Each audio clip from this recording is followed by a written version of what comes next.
Hari ini DPR melangsungkan sejumlah rapat kerja dengan pemerintah untuk membahas program pemerintah yang telah disusun hingga isu-isu terkini yang perlu untuk segera ditindaklanjuti. Dan untuk informasi terkini dari Gedung Parlemen, kita bergabung dengan jurnalis Media Group Network Soza Hutapea dari Senayan, Jakarta. Selamat siang, Soza. Selamat siang, Prihadia dan juga MG listeners. Oke, Soza, ini ada sejumlah rapat kerjakah atau agenda rapat kerjakah yang berlangsung hari ini? Baik, Prihadi dan juga MG listeners, hari ini memang ada sejumlah rapat kerja atau rapat dengan pendapat yang dijadwalkan untuk berjalan pada tanggal 28 Maret ini di DPR. Di antaranya ini ada di Komisi 9 yang melakukan rapat kerja bersama dengan Menteri Kesehatan, kemudian ada juga di Komisi 3 yang melakukan fit and proper test atau uji kepatutan dan kelayakan terkait dengan calon hakim agung dan hakim ad hoc pada Mahkamah Agung.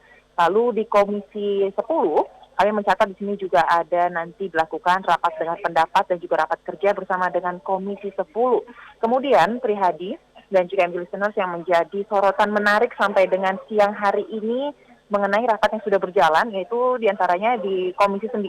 Tadi sudah dilangsungkan rapat sejak pukul 10 bersama dengan Menteri Kesehatan Budi Gunadi Sadikin dan juga jajaran Kementerian Kesehatan, di mana poin pembahasannya yang pertama ini mengenai tentang blueprint atau cetak biru strategi transformasi digital kesehatan 2024, termasuk dengan transformasi peduli lindungi menjadi satu sehat mobile per 1 Maret 2023. Di sini Komisi 9 mengatakan bahwa ini merupakan lompatan kemajuan digitalisasi yang harus diapresiasi dan didukung untuk terus berjalan. Tetapi ada sejumlah catatan, yaitu perlu sinergi dari pihak-pihak terkait, termasuk seperti antaranya provider, pihak Kominfo, dan berbagai pihak lainnya, karena kita harus menyadari bahwa keberadaan infrastruktur internet ini belum merata di tanah air. Kemudian pimpinan Komisi 9 pun menyoroti tentang data kesehatan pribadi yang disebut rentan untuk terungkap dalam proses peralihan aplikasi Peduli Lindungi ke Satu Sehat. Di sini pimpinan Komisi 9, Kurniasi, menyebut bahwa rekam medik dari pasien ini bersifat rahasia dan sangat rentan jika dimasukkan dalam sebuah aplikasi. Apalagi seperti aplikasi Satu Sehat yang terkoneksi dengan semua data rumah sakit termasuk dengan laboratorium. Dan jika kita merujuk pada undang-undang tertulisnya nih, yang ada di Undang-Undang Praktik Kedokteran atau Undang-Undang tentang Rumah Sakit serta Permenkes nomor 26 tahun 2008 tentang rekam medis, memang data rekam medis pasien ini sifatnya rahasia. Jadi inilah yang harus menjadi garis bawah paling ditekankan dalam rapat hari ini. Kemudian Komisi 9 juga mengingatkan agar pemerintah belajar dari kebocoran data yang kerap terjadi di Indonesia agar kekhawatiran terkait dengan keamanan data rahasia milik pasien ini dapat disikapi serius sehingga benar-benar terjaga sebagaimana mestinya. Kemudian platform Satu Sehat ini, jika nantinya memang benar merekam semua medical record pribadi dari pasien, ini akan masuk dalam kategori sangat private. Tetapi ini diapresiasi karena nantinya setiap orang yang akan berobat, mau itu di rumah sakit ataupun di puskesmas, posyandu, tinggal hanya mengklik satu data saja untuk bisa mengetahui bagaimana rekam medisnya. Dan selain tentang satu program Satu Sehat, ini juga ada penjelasan lain terkait dengan diantaranya mengenai kualitas dan kuantitas SDM kesehatan di Indonesia, khususnya daerah-daerah 3T. Jangan sampai terjadi ketimpangan, ada alat kesehatan tetapi tidak ada SDM yang mampu untuk mengoperasikannya ataupun sebaliknya. Kemudian juga terkait dengan pelayanan kesehatan bagi masyarakat kategori lansia, di mana tadi Menteri Kesehatan menyebutkan bahwa untuk daerah-daerah yang angka harapan hidupnya tinggi, seperti di Jogja, ia menilai tidak perlu lagi universitas besar di lokasi tersebut melakukan pendidikan spesialisasi. Tetapi ini menjadi catatan dikarenakan seperti di antaranya UGM yang disebut tidak perlu melakukan pendidikan spesialisasi lagi untuk spesialisasi anak bagi dokter, tetapi perlu dikaji lebih lanjut agar univ-univ besar jangan menjadikan pembatasan untuk memberikan pendidikan bagi para dokter yang ingin mengambil spesialisasi di bidang tertentu. Karena faktanya banyak implementasi aturan di lapangan yang melenceng. Jangan sampai univ yang mampu untuk menyelenggarakan pendidikan spesialisasi tetapi tidak jadi untuk melakukan karena salah tafsir keputusan menteri. Kemudian Prihadi untuk dengan Komisi 3 yang juga menarik, hari ini akan dilakukan sesi terakhir dari fit and proper test untuk calon hakim agung, di mana nantinya akan ada 3 hakim agung lagi yang akan menjalani fit and proper test hari ini, kemudian dilanjutkan pada pukul 19 untuk rapat pleno keputusan akhir terkait dengan 9 calon hakim agung yang akan diputuskan menjadi hakim agung pada tahun 2023 ini. Oke, Soza, tadi kan ada beberapa hal yang disampaikan atau yang ditanyakan oleh Komisi 3 ke rekan kerjanya yaitu Kementerian Kesehatan terkait dengan aplikasi Peduli Lindungi ke Satu Sehat. Ini tadi hal yang bisa kita stressing adalah bagaimana kemudian kerahasiaan data. Apa yang disampaikan oleh Kementerian Kesehatan terkait dengan pertanyaan-pertanyaan dari Komisi 3 ini terkait dengan kerahasiaan data para warga masyarakat yang sudah bermigrasi dari Peduli Lindungi ke Satu Sehat? Memang benar, Prihadi, ini menjadi salah satu poin penting yang kita nantikan jawabannya dari Kementerian Kesehatan.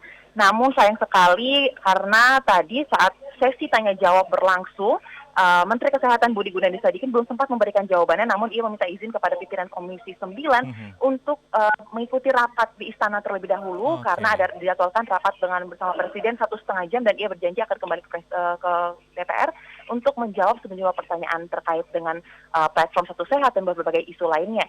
Dan memang sampai dengan saat ini dikarenakan menteri yang bersangkutan tengah mengikuti rapat di istana, sehingga rapat yang digelar di Komisi 9 harus dilakukan skors terlebih dahulu hingga pukul 14 waktu Indonesia Barat nanti. Dan kemudian ketika sudah berjalan lagi, barulah di sini akan menjadi kesempatan bagi pihak Kementerian Kesehatan menjawab sejumlah pokok pertanyaan termasuk tentang bagaimana peralihan data, keamanan data terkait dengan platform Satu Sehat tersebut.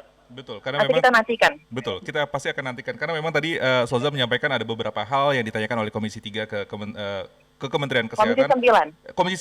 Komisi 9 ke Kementerian Kesehatan itu tadi ada beberapa hal ya terkait dengan kualitas tenaga kesehatan, kemudian juga layanan para lansia dan hal-hal lainnya. Tentunya kita akan nantikan jawaban dari Kemenkes dari apa pertanyaan-pertanyaan yang disampaikan oleh Komisi 9. Kita beralih ke Komisi 3 dari beberapa calon hakim agung MA yang dilakukan fit and proper test. Siapa yang paling berpeluang, Soza?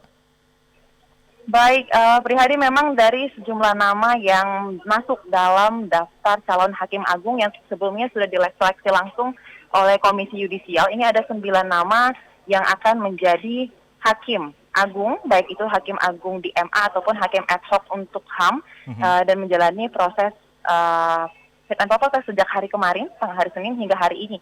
Namun mengenai nama yang paling kuat, tadi saya sudah sempat berbicara dengan Komisi 3, tepatnya pimpinan Komisi 3 yaitu Pangeran Khairul dan juga anggota Komisi 3 Arsul Sani.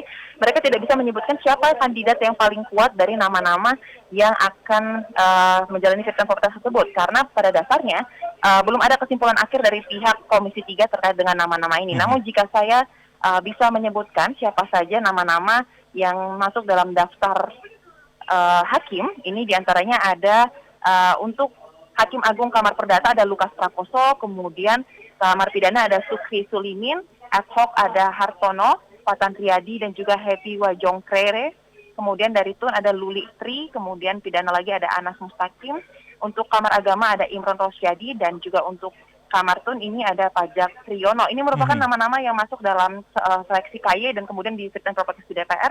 Tetapi siapa nama paling kuat memang belum terlihat karena fit and proper test masih berjalan. Tapi nanti kita akan nantikan hasilnya pada pukul 19 Prihadi dan MG Listeners karena hasil pleno akan ditentukan pada malam ini langsung setelah fit and proper test selesai pada sore ini. Oke, jadi masih banyak informasi yang kita akan tunggu dari gedung DPR. Ini hasil jawaban dari Kemenkes yang melakukan rapat dengar pendapat dengan Komisi 9, kemudian juga Komisi 3 terkait dengan siapa yang akan berpeluang menjadi hakim di Mahkamah Agung. Terima kasih sekali lagi, Soza Hutapea melaporkan langsung dari gedung DPR RI.